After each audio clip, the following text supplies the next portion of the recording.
வாங்க சூப்பரான மட்டன் குழம்பு எப்படி வைக்கிறதுன்னு பார்ப்போம். அதுக்கு முதல்ல ஒரு குக்கரில் 1 கிலோ மட்டனை நல்லா அலசிட்டு 3 டீஸ்பூன் இஞ்சி பூண்டு விழுது, மஞ்சத்தூள், தேவையான அளவு தண்ணி சேர்த்து 3 விசில் விட்டு எடுத்துக்கலாம். ஏர் ரிலீஸ் ஆன பிறகு ஓப்பன் பண்ணி பாருங்கள்.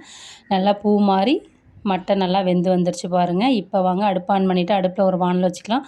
பட்டை, கிராம்பு, ஏலக்காய், அன்னாசிப்பூ, பிரிஞ்சி இலை, 4 பச்சை மிளகா, 1 டீஸ்பூன் இஞ்சி பூண்டு விழுது, 2 பெரிய வெங்காயம் ஆட் பண்ணிவிட்டு கண்ணாடி பதம் வர வரையும் வதங்கட்டும். அது கூட 2 பெரிய சைஸ் தக்காளி, தேவையான அளவு மஞ்சத்தூள் சேர்த்து தக்காளி வெங்காயத்தை நல்லா நைஸாக வதக்கிக்கிங்க. 2 ஸ்பூன் கொத்தமல்லி தூள், 2 ஸ்பூன் மிளகாய்த்தூள், 2 ஸ்பூன் மட்டன் மசாலாத்தூள், ஆச்சி மட்டன் மசாலாத்தூள் யூஸ் பண்ணுறேங்க.